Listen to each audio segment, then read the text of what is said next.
Jay dibuat garuk kepala mendengar permintaan putrinya. Halal aja belum sudah mau tidur bareng. Yang ada nanti Jay dicincang sama Pak Bram, karena sudah tidur seranjang dengan anak orang yang belum sah. Belum waktunya sayang, nunggu Dedi dan Momi halal, jawab Jay membuat Alea langsung cemberut mendengarnya, karena menurutnya alasan dadinya terlalu banyak. Kalau ini hadiah ulang tahun kamu, Jay menyodorkan kotak yang ada pitanya tadi. Anissa membuka kotaknya pelan dan gugup karena penasaran dengan isinya. Seketika tangan Anissa terhenti ketika melihat perhiasan yang dia pilih kemarin itu. Pak, ini terlalu berlebihan, ini sangat mahal, kenapa Bapak malah menghadiahkan untuk saya?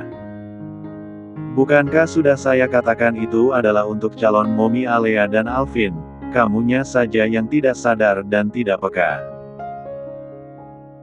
Saya bukan tidak peka Pak, tapi mana mungkin saya yang menyatakan cinta sama Bapak, yang ada nanti Bapak mengatakan saya perempuan murahan dan tidak punya harga diri, karena mendengar cerita Anda yang tidak mencintai sedikit pun almarhum istri Anda itu, ucap Anissa dengan nada pelan.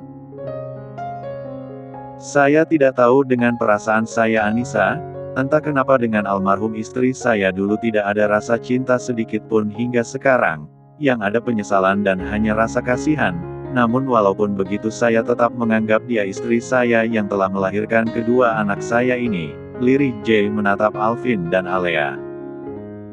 Jay mengambil perhiasan di kotak itu lalu memasangkan di leher Anissa, lalu di pergelangan tangan Anissa. Masih ada gelang kaki serta antingnya, namun Anissa tidak ingin memakainya, karena dia punya anting yang dia beli selama ini. Antingnya kapan-kapan saja saya ganti sendiri Pak, ucap Anissa. Setelah selesai mereka pun membawa kuenya tadi masuk ke dalam rumah. Terlihat Jay dari tadi duduk terus menempel dekat Anissa membuat Dakan hanya mendengus kesal melihatnya. Pak CEO ketika sudah bucin, gumam Dakan. Dia menjepret Jay dan Anissa lalu dia posting di Instagram. Namun foto wajah Anissa dia tutup memakai stiker. Untuk saat ini dirahasiakan dulu, takut saja nenek Alea dan Alvin itu melihatnya dan tidak terima kalau Jay punya kekasih. Dakan juga menambah captionnya yaitu Pak CEO yang sedang bucin. Dakan yakin kalau abangnya melihat postingan itu pasti bakal ngereok marah-marah karena menjepret tanpa izin. Hari yang ditunggu Gianna dan keluarga Arzain pun telah tiba. Tadi siang Arzain mengambil hasil tesnya yang sudah keluar. Jadinya dia langsung menjemput istrinya dan Gianna, lalu mengajaknya pulang ke rumah agar bisa melihat hasil tes DNA-nya. Buka saja Zain, Mama sudah deg-degan ini, ucap sang mama membuat Zain yang menatap amplop itu juga deg-degan. Kalau hasilnya negatif bagaimana? Ya artinya kita harus berusaha lagi agar menemukan adik kamu, karena tidak ada petunjuk keberadaannya jadi hanya asal menebak gini aja, jawab sang mama. Memang benar, mereka tidak tahu keberadaan anak mereka itu, padahal mereka sudah membayar mahal orang-orang itu namun nihil, karena hanya mengandalkan ciri-ciri mata Hazel dan tai lalat di belakang lehernya itu. Seandainya mereka memiliki foto Lenzi waktu bayi, pasti mereka sudah menemukannya sejak dulu, karena sudah pastinya orang bisa mengenalnya dari foto itu. Arzain merobek amplopnya agar terbuka lalu mengeluarkan isi kertasnya. Mama aja, Zain malah menyodorkan untuk mamanya. Zain takut tiba-tiba hasilnya song yaitu negatif. Seketika melenyapkan semua harapan mereka kalau sampai itu terjadi. Papa aja, Mama Zain malah menyodorkan untuk suaminya, karena dia tidak sanggup untuk membaca isinya.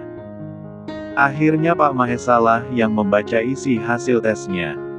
99% positif. Semua yang memasang kupingnya jelas saja langsung mendengar suara lirih Pak Mahesa. Positif. Tanya Gianna tidak percaya, karena dia sangat terkejut mendengar hasilnya itu. Dia bukannya tidak menyukai bertemu keluarganya, hanya saja dia kaget kalau dirinya ternyata adalah keturunan orang berada. Papa serius kan? Hasilnya beneran positif kalau dia adalah Lenzi, ucap Mama Zain dengan wajah sumringah. Iya, coba Mama baca. Karena takut istrinya tidak percaya, Pak Mahesa menyodorkan kertasnya. Lenzi, anak Mama, lirih Ibu Sulina langsung memeluk Giana. Giana hanya bisa menangis di pelukan perempuan parubaya itu. Dia tidak menyangka bisa bertemu keluarga kandung yang dia harapkan selama ini. Apa aku sungguh anak kalian? Tanya Giana masih tidak percaya. Iya, kamu anak Mama dan Papa, kita berkumpul lagi sayang, isak sang Mama memeluk dia erat.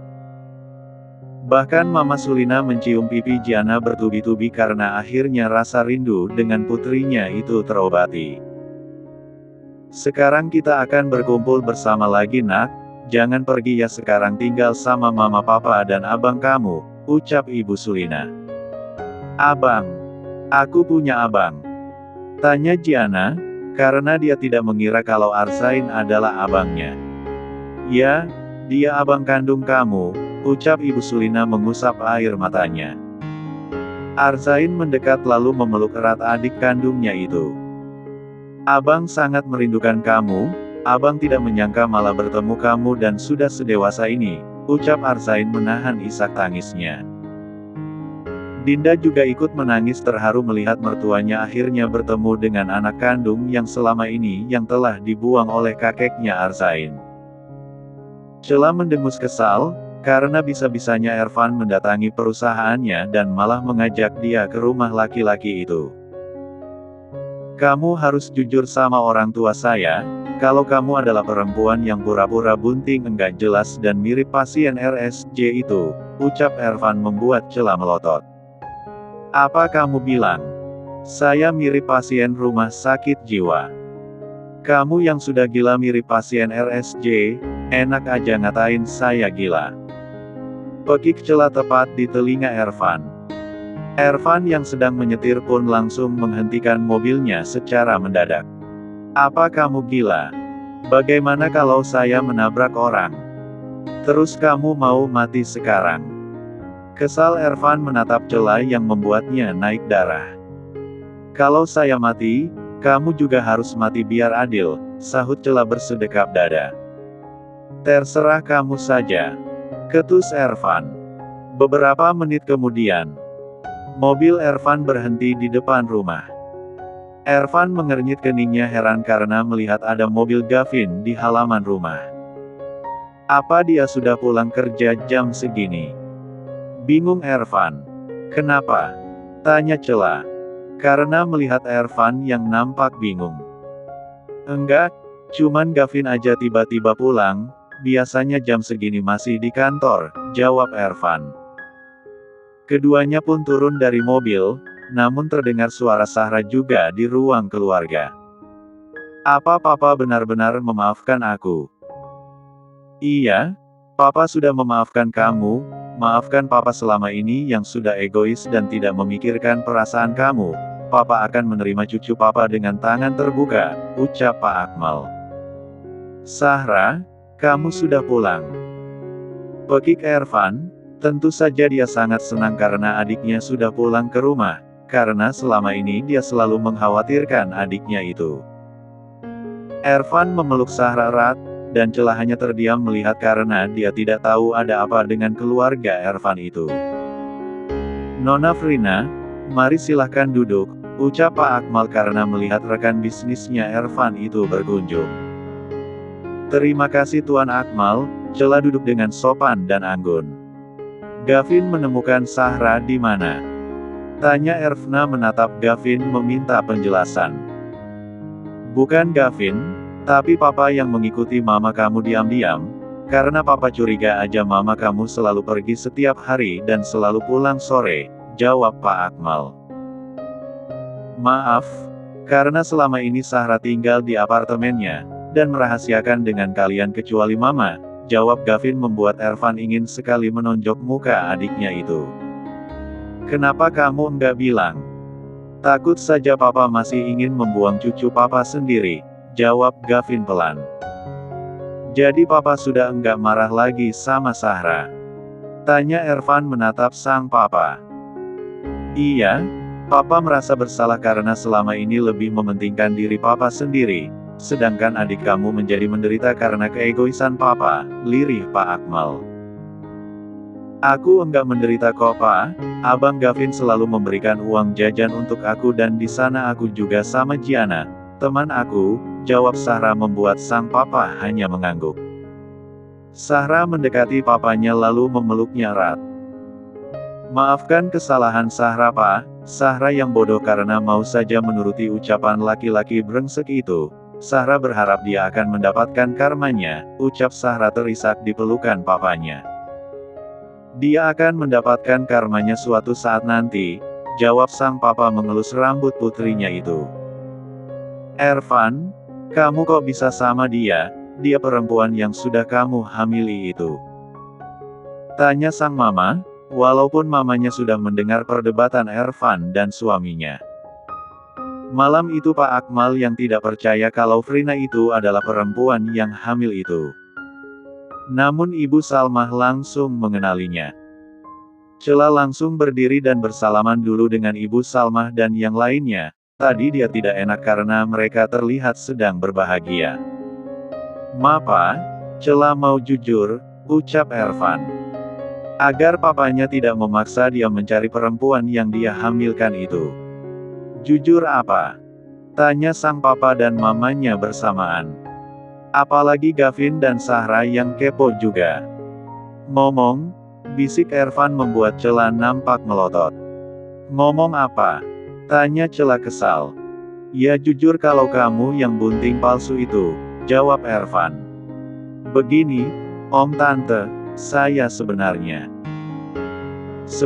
tidak hamil tapi hari itu saya enggak sengaja ketemu dia," tunjuk Cela ke arah Gavin membuat Gavin melotot. Karena Cela membawa-bawa dia padahal sesungguhnya memang harus, karena dia yang sudah membayar Cela. "Dia membayar saya ketika di jalan, saya juga sebenarnya enggak kenal tapi dia bilang karena saya pasti sedang membutuhkan uang dan saya harus membantu kakaknya yang sedang dijodohkan. Dia bilang terserah saya saja mau ngapain yang penting perjodohannya batal, ya udah karena saya hanya punya ide itu saya pura-pura hamil saja," jawab Cela. Pak Akmal menatap tajam Gavin. Gavin meringis melihat tatapan papanya, dia pun pura-pura berdiri lalu berjalan menghindar. "Mau kemana kamu? Kayaknya kamu aja yang cocok dijodohkan," ucap sang papa tersenyum membuat Gavin melotot. "Enggak mau Pak, aku sudah dewasa dan bisa mencari istri sendiri tanpa dijodohkan gini, emangnya ini zaman Siti Nurbaya?" Sungut Gavin membuat sang papa menghela nafasnya berat. "Jadi kamu tidak hamil? Saya minta maaf karena Gavin sudah tidak sopan dan menganggap kamu orang miskin," ucap Pak Akmal. "Tidak masalah Tuan Akmal," jawab Cela. "Jadi aku tidak perlu lagi kan Pak bertanggung jawab, Papa sudah dengar sendiri penjelasan Cela," ucap Ervan. "Iya," jawab papanya. Setelah itu Ervan langsung mengantarkan Cela pulang. Beberapa menit kemudian, "Ini rumah orang tua kamu?" "Bukan, rumah tante dan om saya, orang tua saya sudah enggak ada," jawab Cela pelan. "Oh," Ervan hanya beroriak saja karena melihat wajah Cela yang tiba-tiba muram. "Terima kasih banyak Tuan Ervan," ucap Cela. Ervan hanya mengangguk pelan lalu meninggalkan rumah itu. Cela sebenarnya tadi pagi membawa mobil ke kantor, namun dia tinggal karena Ervan yang mengantarkan dia pulang. Cela pun membuka pagar rumah lalu masuk. "Cela pulang," ucap Cela dengan santai, namun dia menghentikan langkah kakinya karena nampak ada seorang perempuan yang terus dipeluk oleh tantenya. "Cela, kamu sudah pulang?" "Iya Tan," jawab Cela lalu mencium punggung tangan tantenya. "Dia siapa Tan?" "Enggak mungkin istri kedua Abang Sain kan?" Seketika Ibu Sulina terkekeh mendengar tebakan random Cela yang sangat di luar pikiran. "Kalau iya, bagaimana menurut kamu?" Tanya Ibu Sulina membuat Cela melotot. Kok bisa? Kan Abang dan Kak Dinda baru menikah beberapa bulan yang lalu, gimana ceritanya bisa punya bini lagi Tan? Ini nggak bisa dibiarin Abang Zain harus dilempar ke kandang buaya. Kesal Cela bersiap ingin melangkah kakinya menuju kamar Zain. Kamu mau melempar aku ke kandang buaya? Memangnya kamu bisa mengangkat aku? Tantang Zain membuat Cela berkacak pinggang. Ini nih orangnya. Dasar Abang Zain sialan. Umpat Cela menatap tajam Zain. Sedang Zain terlihat santai-santai saja tanpa menghiraukan umpatan Cela. Arzain menatap jengah adik sepupunya itu karena suka sekali suuzon. Cela kembali ke sofa dan duduk menghadap Giana. Dia menelisik penampilan Giana yang terlihat biasa-biasa saja. Entah apa yang ada di otak Abang Zain, kakak ipar sudah cantik dan juga pekerja keras, setiap hari di kantor selalu bersama. Tapi kok bisa Bang Zain punya bini muda lagi? Wah nggak beres nih Bang Zain, jangan-jangan dia dijampi-jampi sama nih cewek, batin Cela menebak sesuka hatinya. Aku sentil dahi kamu kalau berpikir macam-macam, ucap Zain menatap tajam Cela. Gimana enggak mikir macam-macam? Orang sudah punya istri malah nambah istri lagi, otak abang di mana? Mau aku bantuin benturin kepala abang ke tembok, ucap Cela menatap jengkel Zain. Sudah, kalian ini selalu saja tidak akur, ucap Ibu Sulina menengahi keduanya.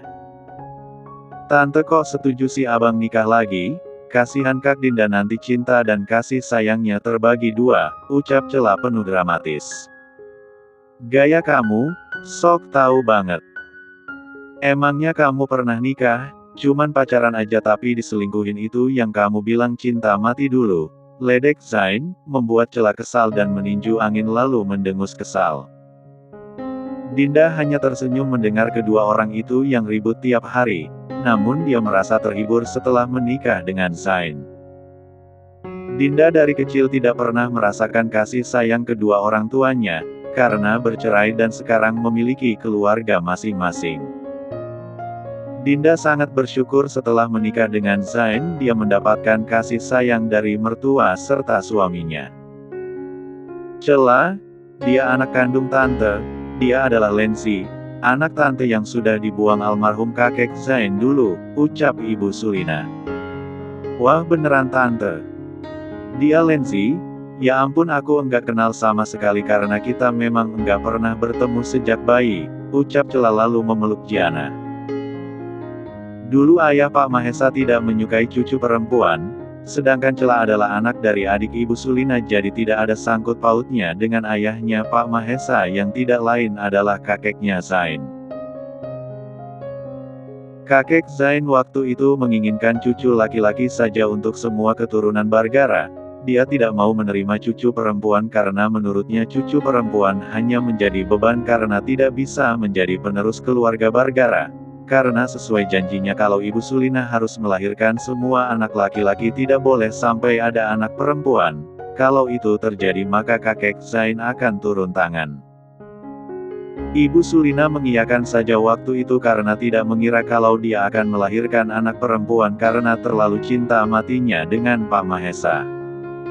Alhasil kakek Zain mencuri Lenzi di ruangan bayi ketika di rumah sakit.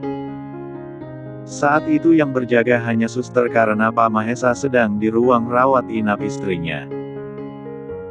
Ketika Lenzi sudah hilang, Pak Mahesa selalu bertanya dengan ayahnya namun tidak ada jawaban dan hanya mengatakan kalau Lenzi dia buang jauh dan keluarga Bargara tidak akan bisa menemukan cucu perempuan yang tidak dia kehendaki itu. Beberapa tahun setelah itu kakek Zain meninggal dunia dan mereka sama sekali tidak mendapatkan informasi apapun tentang Lenzi, karena semua bukti bekas kakek Zain membuang Lenzi itu tidak mereka dapatkan hingga sekarang. Setelah puas memeluk Giana, Cela tiba-tiba mencium bau badannya yang belum mandi sama sekali. Sepertinya Nyonya Cela ini harus mandi, karena sudah bau asem, apa Lenzi sudah mandi? Tanya Cela. Sudah, jawab Giana tersenyum. Sekarang nama Giana kita ganti Lenzi saja, karena agar lebih gampang. Aku ke kamar dulu semuanya, ucap Cela melenggang pergi. Tiba-tiba ponsel Lenzi berdering dan sang mama dan abangnya tentu saja menoleh. Terlihat Lenzi menggeser ponsel Androidnya. Halo, Assalamualaikum. Waalaikumsalam, Mbak Ji, aku sudah kembali ke rumah, dan Papa sudah memaafkan aku. Bagaimana kalau Mbak Ji tinggal di sini? Aku juga sudah meminta izin sama Mama dan Papa dan mereka mengizinkan, ucap Zahra. Di seberang sana terdengar suaranya yang bahagia. Maaf Ra, aku sekarang sudah bertemu dengan keluarga kandungku dan aku akan tinggal bersama mereka, kamu enggak marah kan? Alhamdulillah, akhirnya Mbak Ji bisa ketemu sama keluarga kandung Mbak, kalau Anissa tahu dia pasti senang dan bahagia mendengarnya. Aku ikut senang Mbak, mana mungkin aku marah, jawab Zahra. Nanti aku akan menelpon Anissa, terima kasih Yara selama ini sudah menampung aku di apartemen kamu.